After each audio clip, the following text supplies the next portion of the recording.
Bismillahirrahmanirrahim. Dear students, our this lecture is about exercise 8, chapter number 8 of ninth class mathematics book. इस lecture में हम exercise 8 के question number 1 to 7 solve करेंगे। लेकिन बच्चों, अगर आपने इससे प्रीवियस लेक्चर जिसमें मैंने चैप्टर नंबर 8 यानी लॉजिक और उसके ऑपरेटर्स के बारे में इंतहाई डिटेल्ड डिस्कशन की है, अगर आपने वो लेक्चर अटेंड नहीं किया, you can't understand these questions. आप इन सवालात को बिल्कुल भी समझ नहीं सकेंगे। और अगर आपने वो लेक्चर समझ चुके हैं, ले चुके हैं और उसकी सेल्फ प्रैक्टिस कर चुके हैं, तो फिर ये एक्सरसाइज बहुत ही आसान लगेगी आपको। तो चलिए शुरू करते हैं। क्वेश्चन नंबर 1 है, 4 options are given against each statement and circle the correct option. I will not solve this question. मैं इसको सॉल्व नहीं करूंगा। अगर आप वो मेरा पिछला लेक्चर अटेंड कर लें तो then you will able to select the right option. आपके अपने अंदर ये एबिलिटी पैदा हो जाएगी कि इन 4 ऑप्शंस में से कौन सा दुरुस्त है। You can take decision. लेकिन आपको मेरा पिछला लेक्चर अटेंड करना होगा जिसमें मैंने डिटेल डिस्कशन की है। तो क्वेश्चन नंबर 2 से हम सॉल्व करना शुरू करते हैं। Question number 1, do yourself. Question number 2 से पहले एक टॉपिक समझते हैं, that is conditionals related with a given conditional. किसी कंडीशनल से रिलेटेड एक और कंडीशनल से क्या मुराद है। देखिए, अगर हमें कंडीशनल मिला है P implies Q, ये एक गिवन कंडीशनल मिला है, तो अगर मैं इसको कर दूं Q implies P, रिवर्स कर दिया ना मैंने, उल्टा कर दिया, Q implies P, तो इसे कहते हैं कन्वर्स ऑफ दिस कंडीशनल। यानी जब P टू Q है, Q टू P कर देंगे तो इसे क्या कहते हैं, कन्वर्स ऑफ द कंडीशनल। अगर मैं इसके साथ नॉट लगा दूं, not P to not Q, not P to not Q, तो इस चेंज को कहते हैं इनवर्स ऑफ द कंडीशनल। याद रखेंगे ना आप कि अगर हम इसकी प्लेसेस को इंटरचेंज कर दें, यानी जो एंटीसीडेंट था उसको कॉन्सिक्वेंट बना दें और जो कॉन्सिक्वेंट था उसको एंटीसीडेंट बना दें, प्लेसेस बदल दें, तो उसे क्या कहते हैं, कन्वर्स। और अगर हम इनके साथ नॉट ऑपरेटर यूज कर दें तो फिर ये क्या कहलाता है, इनवर्स ऑफ द कंडीशनल। अब क्या होने जा रहा है, अब दोनों काम होंगे यानी इनकी प्लेसेस भी बदलेंगे, P टू Q के बजाय Q टू P, और उनके साथ नॉट ऑपरेटर भी यूज करेंगे। अगर आप ये दो तब्दीलियां करें तो इसे कहते हैं कंट्रापॉजिटिव ऑफ द कंडीशनल, यानी P टू Q। अब मजीद हम इसको फ्लो चार्ट की मदद से, ट्रूथ टेबल की मदद से हम इसको समझते हैं। तो ऑप्शंस क्रिएट करते हैं। The method is true, true, false, false, true, false, true, false. Not P, not P यानी अगर ये ट्रू है तो हम इसको फॉल्स कर देंगे, तो ये क्या बन जाएगा, फॉल्स, फॉल्स, ट्रू, ट्रू, ये not P. And not Q, Q का नॉट, ये ट्रू है तो फॉल्स, फॉल्स है तो ट्रू, ट्रू है तो फॉल्स, फॉल्स है तो ट्रू। अब ये तो था गिवन कंडीशनल। पहले तैयार करते हैं, P implies Q। तो मैंने अपने पिछले लेक्चर में आपको इस ऑपरेटर के बारे में समझाया था कि इसका रूल है when it is false।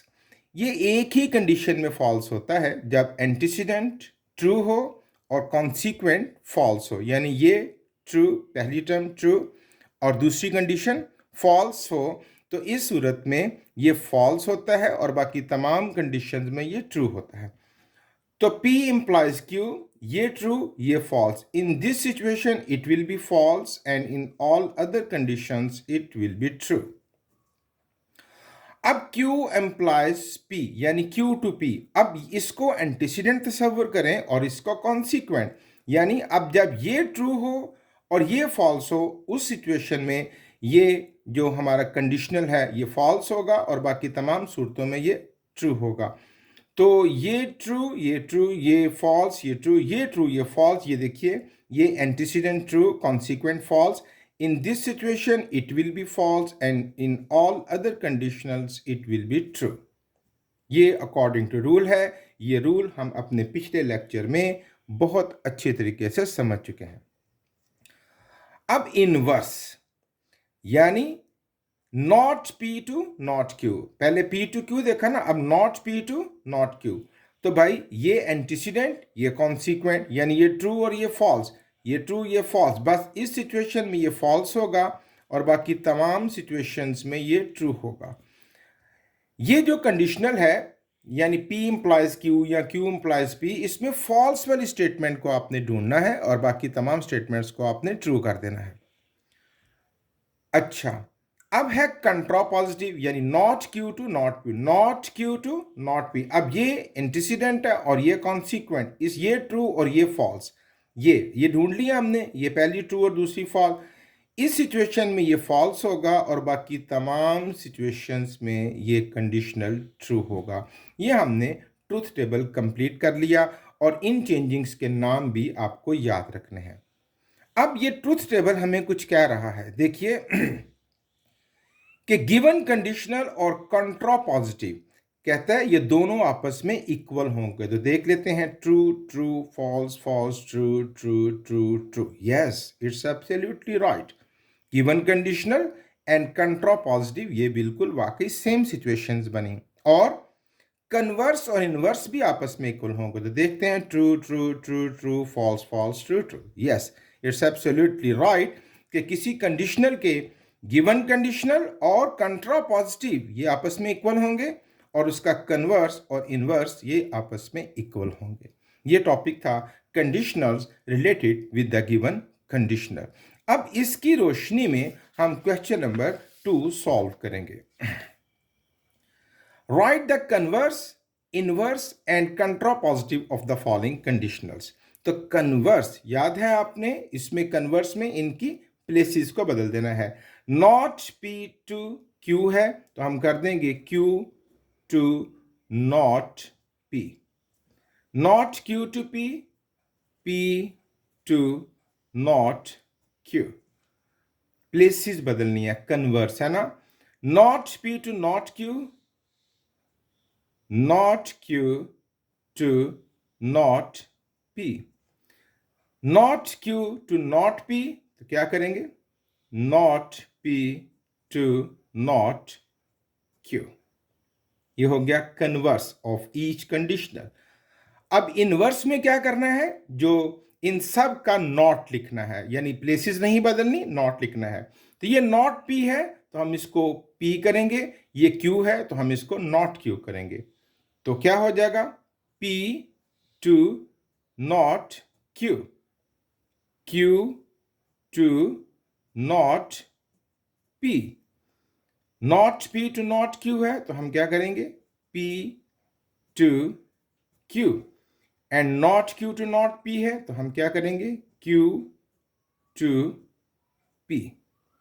Okay, अब कंट्रापॉजिटिव, कंट्रापॉजिटिव में हम इनकी प्लेसेस भी बदलेंगे और नॉट भी करेंगे। तो क्या होगा, प्लेसेस बदल देंगे हम उनकी, not Q to P, not Q to P, जगह भी बदल रहे हैं, not P to Q, not P to Q, not Q to not P है तो Q to P, Q to P, और not Q to not P है तो P to Q, P to Q। ये हमने इनके कन्वर्स भी लिख दिए, इनवर्स भी लिख दिए और कंट्रापॉजिटिव भी लिख दिए। अब हम एक कंडीशनल की मदद से, जो गिवन कंडीशनल है उसकी मदद से एक ट्रूथ टेबल को फिल करने की प्रैक्टिस करते हैं जी। तो हम देखते हैं पहले इस ट्रूथ टेबल में हमें रिक्वायर्ड क्या क्या है, P और Q दो स्टेटमेंट्स और नॉट Q, ठीक है, तीसरी स्टेटमेंट क्या चाहिए, नॉट Q। तो true true false false, true false true false. ये हमने दोनों कंडीशंस लिख ली। नॉट क्यू, इस क्यू का नॉट ये ट्रू है तो फॉल्स, फॉल्स है तो ट्रू, ट्रू है तो फॉल्स, फॉल्स है तो ट्रू। अब P और Q, अब ये ऑपरेटर मैं बार बार कह रहा हूं कि इसका इब्तदाई लेक्चर इस चैप्टर का बहुत ज़रूरी है, उसमें हमने बहुत डिटेल से बहुत सी बातें डिस्कस की हैं। अब ये ऑपरेटर है और ऑपरेटर का रूल होता है कि दोनों में से किसी एक बात का दुरुस्त होना काफ़ी होता है। तो P और Q दोनों में से कोई एक बात दुरुस्त, दोनों ट्रू है तो ये भी ट्रू होगा, ये ट्रू ये फॉल्स तो ट्रू माना जाएगा क्योंकि दोनों में से एक ट्रू है। फॉल्स ट्रू, ट्रू माना जाएगा क्योंकि दोनों में से एक ट्रू है, दोनों फॉल्स, तो अब इस सिचुएशन में ये फॉल्स माना जाएगा।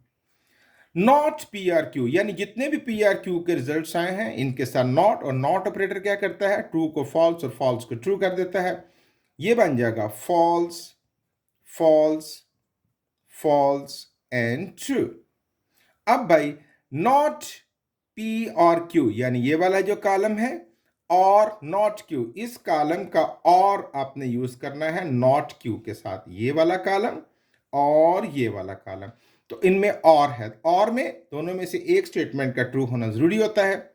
ये दोनों फॉल्स हैं तो फॉल्स, ये ट्रू ये फॉल्स, ट्रू, ये फॉल्स ये फॉल्स, फॉल्स, ये ट्रू ये ट्रू, तो ये भी क्या होगा बच्चों, ट्रू। ये हमने एक गिवन कंडीशनल की मदद से कंडीशनल के मुताबिक ट्रुथ टेबल को मुकम्मल किया। एक और प्रैक्टिस करते हैं, second part. Right the truth table of not P और नॉट क्यू। तो ऑपरेटर क्या क्या चाहिए, हमें कंडीशनल कौन कौन सी चाहिए, not P and not Q, उसके लिए पी और क्यू का भी होना जरूरी है। True, true, false, false, true false and true false. ये P और Q की तमाम कंडीशन हमने पूरी कर दी। Not P, false, false, true and true. Not Q, false, true, false and true. अब नॉट P और नॉट Q, ये देखिए not P and not Q, इन दोनों में से किसी एक बात का, क्योंकि और ऑपरेटर है, और में किसी एक का दुरुस्त होना काफी होता है। दोनों फॉल्स तो फॉल्स, ये ट्रू, ट्रू, ये ट्रू ये फॉल्स, ट्रू, दोनों ट्रू तो इट इज ट्रू। अब नॉट पी और नॉट क्यू वाला जो कॉलम है, ये जो रिजल्ट्स हैं इनका नॉट ऑफ नॉट पी और नॉट क्यू, तो अब इनको रिवर्स कर देंगे, यानी कि फॉल्स है तो ट्रू, ट्रू है तो फॉल्स, फॉल्स एंड फॉल्स। ये ट्रुथ टेबल इस गिवन कंडीशनल का लिए था। एक और प्रैक्टिस करते हैं, क्वेश्चन नंबर 3, थर्ड पार्ट 2 का। पी आर क्यू और इसका बाई कंडीशनल है, यानी इक्वलेंट है ना, equivalent to P and Q, ठीक है। तो true, true, false, false, true, false, true, false. P और क्यू दोनों में से एक का दुरुस्त होना जरूरी है, true, true, true and false. P and Q, and में दोनों का ट्रू होना जरूरी है, अदरवाइज कंडीशनल फॉल्स माना जाएगा। दोनों ट्रू हैं, ओके ट्रू, एक ट्रू है एक फॉल्स, फॉल्स, एक फॉल्स एक ट्रू, फॉल्स, दोनों फॉल्स तो फॉल्स। ये दोनों का ट्रू होना जरूरी है। अब P और Q, यानी ये वाला जो आपने कॉलम फिल किया है, इसका इक्वलेंट P एंड Q। अब इन दोनों में से दोनों बातों का इक्वलेंट होना जरूरी है, या दोनों ट्रू हो या दोनों ही फॉल्स हों। तो ये हो गया ट्रू, दोनों ट्रू हैं, एक ट्रू है एक फॉल्स है तो इसको फॉल्स मानेंगे, इसको फॉल्स मानेंगे, ये दोनों फॉल्स हैं तो इसको क्या मानेंगे हम, ट्रू। ये था ट्रुथ टेबल कंडीशनल इस वाले गिवन कंडीशनल का। ये था बच्चों क्वेश्चन नंबर 2 जो हमने सॉल्व किया। अब है question number 4। Differentiate between mathematical statement and it's proof and provide 2 examples.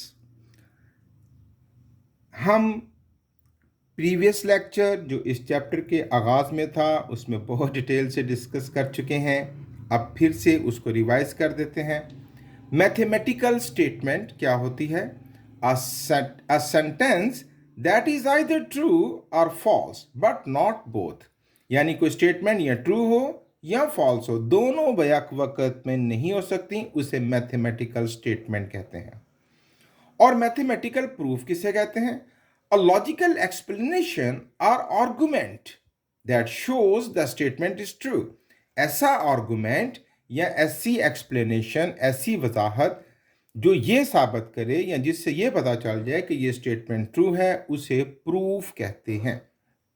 Example है, स्टेटमेंट है the sum of any two even numbers is even. दो इवन नंबर्स का सम भी इवन होता है। अब इसका हम प्रूफ देखते हैं। हम दो नंबर लेट करते हैं, एक 2m और दूसरा 2n। ये 2 क्यों लगाया है मैंने? 2k भी हो सकता है, 2g भी हो सकता है, 2m। 2 क्यों लगाया है? देखें बच्चों, कोई भी नंबर आप k की कोई वैल्यू रख लें, हाँ आप ऑड नंबर रख लें 2 1, लेकिन जो ही वो 2 से मल्टीप्लाई करेगा तो it will be converted into an even number. और हमने दो इवन नंबर लेने हैं, तो हमने इसलिए जो दो नंबर लेट किए वो 2m और 2n लिए, ताकि m और n इवन हो या ऑड हो। जब उनको 2 से मल्टीप्लाई करेंगे तो वो इवन नंबर बन जाएगा। अच्छा, हमने दो नंबर ले लिए 2m एंड 2n। अब साबित यह करना है कि 2m और 2n का सम भी इवन नंबर है। ये एग्जाम्पल समझा रहे हैं आपको। तो हम क्या करते हैं, दोनों को ऐड कर देते हैं, 2m प्लस 2n, 2 कॉमन ले लिया, अंदर क्या बचा, m प्लस n। अब इस स्टेटमेंट को आप गौर से देखें, ये भी तो वही सिचुएशन है ना कि m और n की कोई भी वैल्यू हो, जब उसको प्लस करके हम 2 से मल्टीप्लाई करेंगे तो वो एक इवन नंबर बन जाएगा। तो देखें, हमने इसको साबित कर दिया, it is the mathematical proof. और ये क्या थी? Mathematical statement. फिर एक और एग्जांपल है, the square of any odd number is odd. किसी भी ऑड नंबर का जब स्क्वायर लें, जैसे 3 का स्क्वायर लें तो 9, तो 9 is also an odd number. अच्छा, ये स्टेटमेंट है। अब उसका प्रूफ, हम एक ऑड नंबर लेट करते हैं। ऑड नंबर को लेट करने का तरीका होता है 2m plus 1, 2m plus 1, m या k, any one just like you. इधर मैंने k रखा है, कोई बात नहीं, आप m रखें या k रखें, 2m प्लस 1। इसलिए कि किसी भी नंबर को जब हम 2 से मल्टीप्लाई करेंगे तो वो इवन बन जाएगा, और इवन में एक ऐड करें तो वो ऑड बन जाएगा। ठीक है, तो ऑड नंबर को लेट करने का तरीका क्या होता है, 2k प्लस 1। अब हमने ये साबित करना है कि इसका स्क्वायर भी एक ऑड नंबर ही होता है, तो हम इसका स्क्वायर लेते हैं, a square plus b square plus 2ab। Formula खुला। ये जो पहली दो टर्म्स हैं 4k स्क्वायर प्लस 4k, इनमें से हमने 2 कॉमन ले लिया, अंदर क्या बचा, 2k स्क्वायर प्लस 2k, और आगे क्या है, प्लस 1। तो आप देखें यहाँ फिर कंडीशन आ गई कि ये कोई भी वैल्यू क्यों ना हो, जब इसका प्रोडक्ट 2 से होगा वो इवन बनेगा, और इवन में जब एक ऐड करेंगे तो वो ऑड नंबर बन जाएगा। हमने ये थी मैथमेटिकल स्टेटमेंट, और ये है उसका मैथमेटिकल प्रूफ। तो क्या फर्क है मैथमेटिकल स्टेटमेंट में और प्रूफ में? A sentence that is either true और फॉल्स बट नॉट बोथ, इसे स्टेटमेंट कहते हैं। और लॉजिकल एक्सप्लेनेशन, ये एक्सप्लेनेशन है ना ये सारी, अ लॉजिकल एक्सप्लेनेशन और आर्गुमेंट्स, इन्हें आर्गुमेंट्स भी कहा जा सकता है। अ लॉजिकल एक्सप्लेनेशन और argument that shows the statement is true, उसे मैथमेटिकल प्रूफ कहते हैं। Question number 5, differentiate between an axiom and a theorem, provide example of it। axiom क्या होता है? a statement accepted as true without proof। ऐसी statement जिसको हम proof के बगैर ही दुरुस्त मान लेते हैं, उसे ऑक्सियम कहते हैं। एग्जाम्पल है, through any 2 points there is exactly 1 straight line. 2 points में से एक स्ट्रेट लाइन गुजरती है। यस, हम इस बात को मानते हैं without proof, so this statement is known as axiom. Theorem क्या होता है? A statement that is proven, जिसको साबित किया जा चुका है। कैसे? Based on axioms and other theorem, किसी और थ्योरम को यूज करते हुए या किसी ऑक्सियम को यूज करते हुए जब किसी बात को साबित कर लेते हैं तो वो साबित शुदा बात को थ्योरम कहते हैं। इसकी एग्जांपल है, the sum of angles in a triangle is 180। ये बात साबित हो चुकी है कि किसी ट्राइंगल के तमाम एंगल्स का सम 180 होता है, इसलिए इस स्टेटमेंट को हम क्या कहते हैं? थ्योरम। ये था difference between axiom and theorem और उनकी एग्जांपल्स भी हमने दे दी। Question number 6, what is the importance of logical reasoning in mathematical proof. जब आप किसी बात को मैथमेटिकल प्रूफ देते हैं, यानी उसके आगे उसकी जो उसके लॉजिक्स होते हैं या उसकी एक्सप्लेनेशन आप देते हैं, उससे क्या मुराद है। इंपॉर्टेंस ऑफ लॉजिकल रीजनिंग है बच्चों, logical reasoning is used in proof to explain why a statement is true. ये लॉजिकल रीजनिंग इस बात की वजाहत होती है कि ये स्टेटमेंट ट्रू क्यों है। यूजिंग, और इसको वो जो हम एक्सप्लेनेशन देते हैं, ये जो लॉजिकल रीजनिंग देते हैं, using known facts and rules, ये फैक्ट्स और रूल्स पर मबनी होती है। It make solutions clear, reliable and free from errors. Example है, if a number is divisible by 4, अगर कोई नंबर 4 पर डिविजिबल है तो यकीनन वो 2 पर भी डिविजिबल होगा। इसको हम अब लॉजिकल रीजनिंग के साथ साबित करते हैं। हम नंबर लेट करते हैं 4k, उसी तरह 4k क्योंकि नंबर कोई भी हो, जब उसे 4 से मल्टीप्लाई करेंगे तो वो डिविजिबल बाय 4 हो जाएगा। तो हमने नंबर लेट कर लिया 4k। सिंस n, अब ये जो 4k है हम इसको 2 इंटू 2k भी लिख सकते हैं। तो ये 2 इंटू 2k का मतलब है, वाजे नजर आ रहा है कि जब ये 2 है, इस बात की क्लियरिटी है कि इट इज डिविजिबल बाय, कि ये 2 पर भी डिवाइड हो सकता है। यूं हमने स्टेप बाय स्टेप रीजनिंग के साथ इस बात को साबित कर दिया। इसे कहते हैं importance of logical reasoning in mathematical proof. ये बातें जो मैंने लिखी हैं, आप अपने वर्ड्स में भी इनको रिप्लाई कर सकते हैं। मेरा मकसद आपको टॉपिक के बारे में वजाहत देना था। Question number 7, indicate whether it is an axiom, conjecture और थ्योरम। मैं अपने प्रीवियस लेक्चर में भी बतला चुका हूं, दोहरा लेते हैं। ऑक्सियम अभी भी तो हमने थोड़ी देर पहले भी पढ़ा। ऑक्सियम उस स्टेटमेंट को कहते हैं जिसे हम विदाउट प्रूफ ट्रू मानते हैं। कॉन्जेक्चर उसे कहते हैं जिसको हम ट्रू मानते हैं लेकिन हमारे पास उसका प्रूफ नहीं होता। थ्योरम उसे कहते हैं उस स्टेटमेंट को जिसे हम प्रूफ कर चुके होते हैं। ठीक है, ये 3 डिफरेंस बातें थी। अब ये स्टेटमेंट है और बताना है कि ये ऑक्सियम है कि कॉन्जेक्चर है कि थ्योरम है। There is exactly one straight line through 2 points. ये देखिए, हमने यहां पढ़ा था स्ट्रेट लाइन गुजर सकती है 2 पॉइंट से। इट इज एन ऑक्सियम, हमारे पास इसका प्रूफ नहीं, सॉरी, हम इसको बगैर प्रूफ के ही, हमें ज़रूरत नहीं है इसके प्रूफ की, उसको हम बगैर प्रूफ के ही दुरुस्त मानते हैं, उसे ऑक्सियम कहते हैं। So it is an axiom. Every even number greater than 2 can be written as the sum of 2 prime numbers. कोई भी नंबर 2 से बड़ा वो प्राइम नंबर्स का सम की शक्ल में लिखा जा सकता है। ये बात तो दुरुस्त है, but we have no proof of it. आज तक कोई इसको साबित नहीं कर सका, हमारे पास प्रूफ नहीं है, हम इसको बगैर प्रूफ के ही एक्सेप्ट करते हैं। So it is known as conjecture. The third one, the sum of angles in a triangle is 180। एक ट्राइंगल के एंगल्स का सम 180 होता है, इसको हम साबित कर चुके हैं। So it is known as theorem. ये थे बच्चों क्वेश्चन नंबर 1 to 7। इंशाल्लाह नेक्स्ट लेक्चर में रिमेनिंग एक्सरसाइज को सॉल्व करेंगे। Do hard work. Thank you very much. अल्लाह हाफिज।